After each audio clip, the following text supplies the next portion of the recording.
కానీ అవేమి తీసుకోకుండా చాలా ఆహార విషయాల్లో శ్రద్ధ తీసుకున్నాను. అలా జనవరి నెలలో నేను లీవ్లో ఇండియా రావడం జరిగింది. అప్పుడు సూళ్ళూరుపేట మాస్టర్లో మనకు దగ్గరలో ఉన్నటువంటి తిరుపతి కోటాలలో 3 రోజులు సంక్రాంతి సంబరాలు జరుగుతాయి. మేము అందరం కూడా ఫ్యామిలీ అందరం కలిపి అక్కడికి వెళ్ళాం. అప్పుడు మొదటిసారిగా స్పిరిచువల్ సైంటిస్ట్ నాగేశ్వరం మాస్టర్, అందరికీ ముఖ్యంగా తెలిసే ఉంటారు. ఆయన ఎక్కువగా ఆయన మౌన ధ్యానాలే చేపిస్తూ ఉంటారు.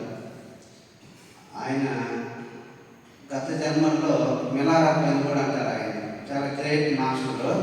ఆయనతో పరిశీలన జరిగింది. ఆయనతో 3 రోజుల పాటు ఒకే దగ్గర ఉండడం జరిగింది. ఆయనతో పాటు పత్రిజీ గారి యొక్క పర్సనల్ రూమ్లోకి ఆయన తీసుకెళ్ళారు మమ్మల్ని మొదటిసారిగా. పత్రిజీ సార్ టీవీ చూస్తూ క్రికెట్ మ్యాచ్ జరుగుతుంది. అప్పుడు ఆయన యొక్క రూమ్లో తీసుకెళ్లారు. నేను, నా వైఫ్, భార్య, కుమారుడు అందరం వెళ్ళాము. అటుపక్క రేమనాథ్ సార్ కూర్చొని ఉన్నారు.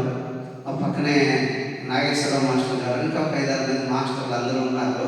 సో మేము వెళ్ళి పత్రిజీ గారి దగ్గర నిలబడి ఆయన కొద్దిసేపు సేవ చేస్తామని ఆయన పాదాలు చేతులు పట్టుకొని కొద్దిసేపు అలా ఉన్నప్పుడు ఆయన అలా కళ్ళల్లో చూసి ఏంటో చెప్పాను. అప్పుడు నేను చెప్పాను, సార్ నేను ఇలా దుబాయ్లో జాబ్ చేస్తుండేవాడిని, ఇలా మనం పిఎంసి ఛానల్ చూసి నేను ఈ మార్గంలోకి వచ్చాను సార్. నాకు చాలా ఆనందంగా ఉంది.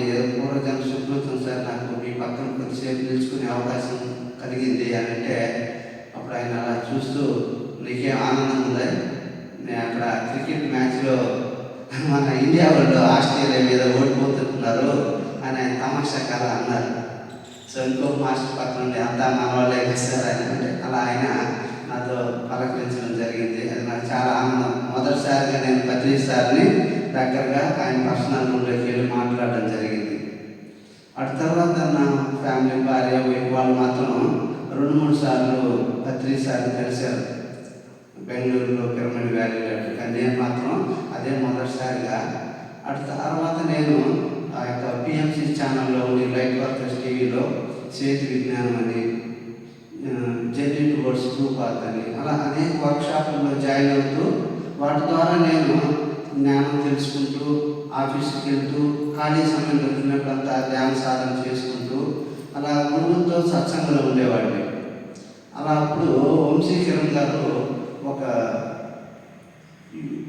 బయట దేశాల్లో ఉన్న వాళ్ళందరినీ ఒక వాట్సాప్ గ్రూప్లో క్రియేట్ చేస్తున్నారు. దాన్ని కూడా అలాగా అమెరికా, బయట దేశాల్లో ఉన్న వాళ్ళందరినీ ఒక వాట్సాప్ గ్రూప్లో చేస్తే నేను ఆయన ద్వారా ఉండి ఆ కర్మ విపాక ధ్యానం ఎలా చేసుకోవాలి, ఆయన జ్ఞానం అంతా కూడా వింటూ ఉండేవాడు మీరు. సో ఆ విధంగానే మళ్ళా ఈ నాగేశ్వరరావు మాస్టర్ గారి ద్వారా వచ్చినప్పుడు ఇండియాకి అలా 2022లో మేము 10 రోజుల పాటు హిమాలయాస్కి వెళ్ళాము నాగేశ్వరరావు మాస్టర్ గారితో పాటు. అవతార్ బాబాజీ కేవ్స్లో ఉండి అక్కడ హైదరాబాద్ బాబాజీ ఆశ్రమంలో ఉంటూ 10 రోజులు మంచి సాధన చేసుకున్నాం. వాటిలో మాకు పైన సిద్ధాశ్రమం కానీ తీసుకెళ్ళాడు. అక్కడ చాలా అద్భుతంగా అనిపించింది ఆ యొక్క ఎనర్జీస్ అక్కడ ఉండి సాధన చేసుకోవడం వల్ల. సో ఆ విధంగా ఈ యొక్క మాస్టర్లు అందరితో కూడా తిరిగి వాళ్ళతో సత్సంగం జరిగి సో కొద్దిగా అర్థమైంది నాకు, మనం ఈ భూమి మీదకి ఎందుకు వచ్చాం, మనం ఏం నేర్చుకోవాలి, మనం కూడా తీసుకెళ్ళేది ఏంటి, మనతో కూడా వచ్చేది ఏంటి, ఈ యొక్క ప్రాపంచిక జీవితానికి ఆధ్యాత్మిక జీవితానికి ఉన్నటువంటి వ్యత్యాసం ఏంటి అన్నది కొద్దిగా అర్థమవుతూ వస్తుంది అన్నమాట. సో ఆ విధంగానే 2022లో ఒకసారి తట్లసి వీరరాఘవ గారి వీడియో ముందు కూడా చూశాను. బట్ ఆ రోజు నాకు ఎక్కువగా బాగా కనెక్ట్ అయింది. ఆయన క్లాస్ చెప్తూ చివరిలో నా యొక్క కాంటాక్ట్ నెంబర్ ఇది, ఎవరైనా ఆసక్తి ఉన్నవారు ఫోన్ చేయండి, ఈ యొక్క జూమ్లో పాల్గొనండి అని చెప్పడం వల్ల నేను ఆయనకి ఫోన్ చేశాను. సార్ మీ యొక్క జ్ఞానం నాకు బాగా ఆసక్తిగా ఉంది, నేను కూడా మీ యొక్క జూమ్ క్లాస్లో వినాలి, నన్ను జాయిన్ చేయించాను సార్ అంటే ఆయన యొక్క వాట్సాప్ గ్రూప్లో జాయిన్ చేశారు. ఆయన ఆత్మ జ్ఞానం తప్ప ఇంక వేరే జ్ఞానం ఏం చెప్పరు. మనకు ఎంతోమంది గురువులు ఉన్నారు. రకరకాలైనటువంటి ఆసక్తి ఉన్న వాళ్ళకి రకరకాలైనటువంటి మనకు చెప్తుంటారు. కొంతమంది ఆరోగ్యం గురించి చెప్తారు, కొంతమంది మనకు సంకల్పాలు పెట్టుకొని ఆర్థికంగా ఇంకా ఉన్న స్థితికి ఎదగాలి. సో ఇలా రకరకాలు చెప్తారు. కానీ ఈయన మాత్రం మనం ఆత్మజ్ఞానమే పొందాలి. అయితే నేను కూడా అప్పటి వరకు నాకు ఎలాంటి ఆర్థిక సమస్య కానీ, ఆరోగ్య సమస్యలు కానీ, కుటుంబ సమస్యలు కానీ ఏమీ లేవు. నేను ఈ మార్గానికి అట్రాక్ట్ అయ్యింది, నాకు ఈ జ్ఞానం కావాలి, ఈ ఆత్మ జ్ఞానం కావాలని ఆసక్తితోనే నేను ఈ మార్గంలోకి వచ్చాను. బట్ అందుకనే ఇలానేమో నేను ఆయన చెప్పే సబ్జెక్టుకి కొంచెం ఎక్కువగా అట్రాక్ట్ అవ్వడం జరిగింది. అలా మిగతా మాస్టర్లు కూడా వింటూ ఉండేవాడిని. బట్ ఎక్కువ సమయం ఆయన యొక్క జూమ్ క్లాసులు వింటూ అవి నేను విన్నట్టు డైరీలో రాసుకోవడం, ముఖ్యమైన పాయింట్లు వాటిని అప్పుడప్పుడు మననం చేయడం ఇలా ఉండేదన్నమాట. నాకు అనిపించింది అక్కడ ఏంటంటే నాకున్న డ్యూటీ అప్పుడు ఒక వారం రోజులు డ్యూటీ అయితే ఒక వారం రోజులు సెలవు ఉండేది. ఆ సెలవు సమయాల్లో నేను ఎక్కువ బాగా డ్యూటీ చేసుకోగలిగేవాడిని, సాధన చేసేవాడిని బాగా సెలవులు ఉన్నప్పుడు. డ్యూటీ ఉన్నప్పుడు ఉదయం 5 గంటలకు వెళ్తే తిరిగి మళ్ళీ ఇంటికి వచ్చేటప్పుడు 7 అయ్యేది. అప్పుడు సరిగా సమయం కుదిరేది కాదు, సాధన సరిగా చేయలేకపోయేవాడిని. అప్పుడు నాకు ఎలాంటి విజన్స్ రావట్లేదు, అనుభవాలు రావట్లేదు. ఏంటి సార్ నా సాధన సరిగా లేదా అని నేను ఒకసారి నాడిపేటలో రాఘవేంద్రరావు ఫోన్ చేశాడు.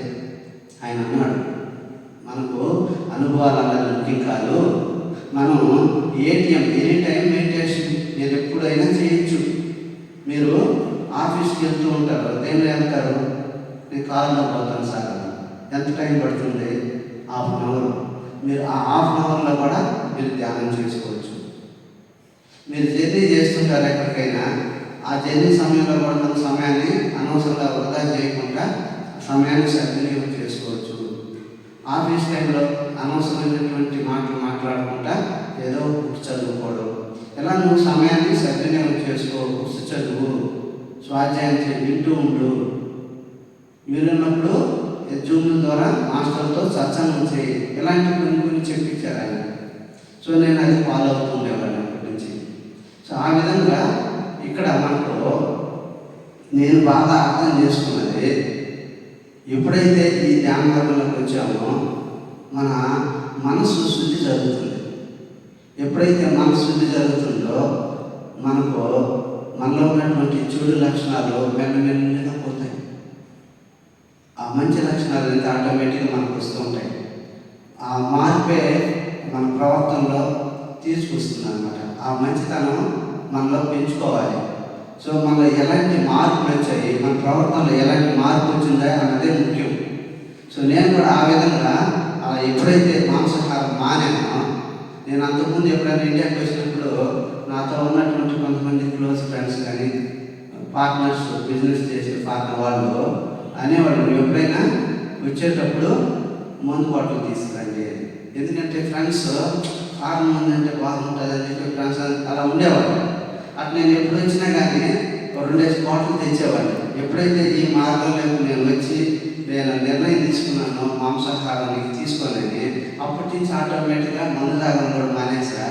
మా ఫ్రెండ్స్కి కూడా చెప్పాను, మీరు కూడా తాగదురా, మంచిది కాదు ఇది, మద్యపానం హానికరం అని మనం ట్యాగ్ చూస్తుంటాం. బట్ నేను అప్పటి నుంచి వాళ్ళకు కూడా నా చేతుకుండా నేనేం తీసుకొచ్చేవాళ్ళు వీళ్ళు అప్పటి నుంచి. అంటే ఆ విధంగా మనం ఒక్కొక్కటి మనం చేసే సాధన బట్టి మనలో చెడు ఆటోమేటిక్గా పోతూ ఉంటాయి. మనలో మంచి ప్రవర్తనని మనం డెవలప్ చేసుకోవాలి. గురువులు అదే చెప్తారు, నువ్వు తెలుసుకున్న దాన్ని ఆచరించు. ఎప్పుడైతే మనం ఆచరిస్తామో అప్పుడే మనలో మెల్లిమెల్లిగా మంచి లక్షణాలు అనేది వస్తూ ఉంటాయి. సో ఆ విధంగా ఈ యొక్క తటవర్తి రామరాజు గారు అక్కడి నుంచి చెప్పేవాడు మాకు. ఆయన నువ్వు భీమవరం రా అనేవాడు. ఆయన ఎందుకు భీమవరం రా అంటాడు, అక్కడి నుంచి ఏమన్నా ప్రత్యేకత అని అనుకునేవాడు నేను. అయితే నేను 2-3 సంవత్సరాలలో నేను ఒక 2 సార్లే రాగలిగాను భీమవరంకి. 2024 వరకు నేను ఆ విధంగా అక్కడే ఉంటూ జాబ్ చేసుకుంటూ అప్పుడప్పుడు వచ్చేవాడిని. 2024లో ఏప్రిల్ నెలాఖరికి నాకు అర్థమైంది, సో ఉన్నదాంతో మనం తృప్తిగా జీవించాలి, ఉన్నది భగవంతుడి దయ వల్ల ఎంతో కొంత ఉంది, దాని ద్వారా నాకు రెగ్యులర్గా నా ఇంటికి సరిపడే సంపాదన దాని ద్వారా వస్తుంది. కాబట్టి నేను మా పిల్లలకు చెప్పాను, నాకు ఇక్కడ ఇంట్రెస్ట్ ఉండట్లేదు జాబ్కి. ఎందుకంటే ఆ పిల్లల కోసం నా భార్య ఇక్కడికి ఇండియాకి వచ్చేయడం జరిగింది లాస్ట్లో. అప్పుడు నేను ఒక్కడే ఉండాల్సి వచ్చింది. నాకు అంతగా ఇంట్రెస్ట్ కలిగేది లేదు, సంతృప్తి లేదు ఆ జాబ్ మీద. శాలరీ ఏమో బాగానే ఉండేది, కానీ జాబ్ చేసేదంత సంతృప్తి లేదు. ఈ జ్ఞానం మీద ఇది నేర్చుకోవాలి, ఇది నేర్చుకున్న జ్ఞానాన్ని నలుగురికి పంచాలి అనే ఆసక్తి ఎక్కువగా ఉండేది. అప్పుడు చెప్పాను మా పిల్లలకి, అలాగే డాడీ నీకేమి అక్కడే ఉండి చేయాలని ఇదేం లేదు, మీకు ఇంట్రెస్ట్ లేకపోతే వచ్చి ఇంటి అన్నారు. అలా నేను 2024లో నా జాబ్ రిజైన్ చేసి నేను ఇండియాకి వచ్చేసాను. అప్పటి నుంచి ఎక్కువ సమయం ఈ ఆత్మ జ్ఞానం నేర్చుకోవడం కోసమే సమయం ఎక్కువ కేటాయిస్తున్నాను. అప్పుడు నా ఫ్రెండ్స్ అన్నారు వచ్చేసేటప్పుడు, నీకేమన్నా అప్పించా, అబుదాబి నేషన్ అంటే గవర్నమెంట్ కంపెనీ, ఇటువంటి జాబ్ వదులుకొని ఎందుకు వెళ్తున్నావు, మంచి జీతం కదా, నువ్వు ఇప్పటికే 4.5 సంవత్సరం ఈ మార్గంలోనే ఉండి సంపాదిస్తూ దాన్ని నేర్చుకుంటున్నావు కదా. అప్పుడు నేను జాబ్ చేసేటప్పుడు కూడా నా ఫ్రెండ్స్కి, కొలీగ్స్కి అందరూ చెప్పేవాడిని, ఇది ఒక మంచి మార్గం, మీరు కూడా దీన్ని చేయండి. అంటే ఏదో కొద్దిమంది మాత్రమే దీనికి ఆసక్తి చూపించారు, కానీ ఎక్కువ మంది శ్రద్ధ చూపించినా కూడా కంటిన్యూ చేయలేకపోయారు. మాకు సమయం కుదరట్లేదు, టైం ఏదో కారణం చెప్తూ వచ్చేవారు అన్నమాట. సో ఆ విధంగా దీంట్లో ఎందుకు వెళ్ళిపోతున్నావు అనేవారు నన్ను, నీకు ఇంకా 8 సంవత్సరాల సర్వీస్ ఉంది కదా అని. నాకు అనిపించింది అప్పుడు, ఇప్పుడు నేను ఆరోగ్యంగా ఉన్నాను, ఇంకొక 58 సంవత్సరాల తర్వాత నా ఆరోగ్య పరిస్థితి ఎలా ఉంటుందో నాకు తెలియదు. నేను ఇప్పుడు ఆరోగ్యంగా హెల్తీగా ఉన్నప్పుడే నేను నా సమయాన్ని దీనికోసం కేటాయించాలి. ఇప్పటి వరకు ఈ ప్రాపంచిక జీవితానికి డబ్బు సంపాదించాలని, భార్య, పిల్లలు, దీనికోసమే నేను సమయం అంతా కేటాయించాను. ఇక్కడి నుంచి అయినా కానీ నా యొక్క మిగతా జీవితాన్ని ఈ యొక్క ఆత్మజ్ఞానం పొందడానికి, ఆత్మజ్ఞానాన్ని నలుగురికి పంచాలి, దీనికోసం ఎక్కువ సమయం కేటాయించాలని నేను నిర్ణయించుకున్నానని చెప్పి నేను ఇక్కడికి రావడం జరిగింది. సో ఆ విధంగా ఇక్కడికి వచ్చిన తర్వాత అప్పటి నుంచి ప్రతి నెల ఇప్పటి వరకు సుమారు 1.5 సంవత్సరం పాటు ప్రతి నెల భీమవరం వెళ్తాం మేము, నా కుటుంబంతో పాటు. నేను, నా వైఫ్ ప్రతి నెల 1, 2, 3 తారీఖుల్లో భీమవరంలో ఆధ్యాత్మిక శిక్షణ తరగతులు జరుగుతాయి. అక్కడ ఇప్పుడు సుమారుగా 400 నుంచి 450 మంది అక్కడ వస్తారు. వారందరికీ కూడా ఆయన వసతులు ఇస్తూ ఉదయం నుంచి 4 గంటలకు మొదలైతే రాత్రి 8-9 వరకు ఆయన ఆత్మజ్ఞానం బోధిస్తారు. ఒక 3 గంటల ఉదయాన్నే మెడిటేషన్ ఉంటుంది, తర్వాత బ్రేక్ఫాస్ట్ టైం ఇస్తాడు 1 అవర్ పాటు, తర్వాత మళ్ళీ 2 అవర్స్ మెడిటేషన్ ఉంటుంది, ఒక 1 అవర్ సబ్జెక్ట్ చెప్తాడు. అట్లా ఒక 2 hours subject, 2 hours meditation, 1 hour పాటు సబ్జెక్ట్ చెప్తాడు. అలా ఆయన వైఫ్ గారు కూడా, ఆమె బ్రహ్మేశ్వరిష్ట తగ్గ రాజలక్ష్మి మేడం గారు కూడా, ఆయన కూడా ఒక గంట సేపు జ్ఞానం గురించి చెప్తారు.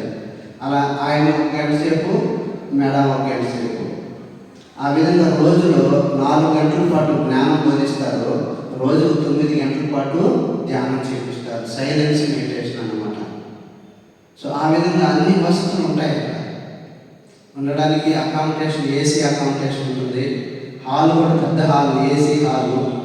చాలా డిసిప్లైన్గా ఆయన జ్ఞానాన్ని బోధిస్తాడు. ఆ విధంగా నేను ఈ 1.5 సంవత్సరం పాటు ప్రతి నెల వెళ్ళడం, ప్రతిరోజు ఉదయాన్నే జూమ్లో పాల్గొనడం, ఆయనతో పాటు సత్సంగంగా ఉండడం, ఆయన తెలుసుకున్న జ్ఞానాన్ని నేను కూడా కొంత కొద్దిగా ఆచరిస్తూ నేను కూడా నలుగురికి ఆ జ్ఞానాన్ని బోధించాలని లోకల్గా ఉన్నటువంటి సూళ్ళూరుపేటలో కూడా ఒక స్పిరిచువల్ సొసైటీ మూవ్మెంట్ సూళ్ళూరుపేట అనే ఒక వాట్సాప్ గ్రూప్ క్రియేట్ చేసి అక్కడ కూడా క్లాసులు చెప్పడం, ప్రతి ఆదివారం, బుధవారం రోజు ఈవినింగ్ టైంలో, మార్నింగ్, ఆ చుట్టుపక్కల ఏదైనా కూడా క్లాసులు ఆర్గనైజ్ ఇలా చేస్తూ ఉన్నాను నేను. సో ఆ విధంగా ఇక్కడ మనం తెలుసుకోవాల్సింది ఏంటంటే, ఆయన చెప్పిన దానిలో నాకు ముఖ్యంగా మనం మరణం తర్వాత మనతో కూడా ఏమొస్తాయి, వాటికి మనం ప్రాధాన్యత ఇవ్వాలి. కూడా రానటువంటివి ఈ ప్రపంచ జీవితంలో మనం ఎంతసేపు అయినది అంటే ఎంతసేపు డబ్బు సంపాదన, అందరం అదే చేస్తున్నాం. ఎందుకంటే డబ్బు ఉంటేనే మన మనం అన్ని వసతులు సుఖాలు ఏర్పాటు చేసుకోగలం, మనం సుఖంగా ఉండగలం. అందుకు డబ్బు కావాలి. ఇంకా మనకు భార్య, భర్త, పిల్లలని ఈ కుటుంబం ఉంటుంది. దాని మీద మమకారంతో మన సమయం అంతా దానికే కేటాయిస్తున్నాం. మనం అంటే ఇక్కడ మనం ఆత్మగా జీవించట్లేదు. ఎవరు ఈ మార్గంలోకి వస్తే తెలుసుకున్నాం, మనం గురువులు చెప్పిన దాన్ని బట్టి మనం దేహం కాదు, మనము ఆత్మలు అని తెలుసు. కానీ ఆ విధంగా జీవించట్లేదు, ఆచారం లేదు. ఎందుకంటే తెలుసుకున్నామే కానీ దాన్ని బాగా పూర్తిగా అర్థం చేసుకోవాలి. ఎప్పుడైతే దాన్ని బాగా అర్థం చేసుకుంటామో అప్పుడే మనం ఆచరిస్తాం. ఆచరించినప్పుడే మన ప్రవర్తన, మన గుణాలు ఇవన్నీ కూడా మెల్లిగా మారుతాయి. నాకు అర్థమైంది ఆయన చెప్పిన దాన్ని బట్టి. తగ్గొత్త రాఘవరావు గారు మనం మరణం తర్వాత ఏం జరుగుతుందో తెలుసుకోవాలి. అంటే మరణం తర్వాత ఈ ఆత్మ ఎక్కడికి వెళ్తుంది, ఏ విధంగా కర్మల యొక్క ఫలితాన్ని అనుభవిస్తుంది, మళ్ళీ ఎలా జన్మ తీసుకొని భూమి మీదకి వస్తుంది, ఇవన్నీ కూడా మరణించక ముందే అంటే జీవిస్తున్నప్పుడే ఎవరైతే అర్థం చేసుకుంటారో వారి యొక్క జీవన విధానం మారుతుంది, వేరుగా ఉంటుంది. కాబట్టి మరణాంతర జీవితం గురించి తెలుసుకోండి అని చెప్తారు ఆయన. ఇదే పత్రిజీ గారు లాక్డౌన్ టైంలో చెప్పారని చెప్తారు ఆయన, రాఘవరావు సార్.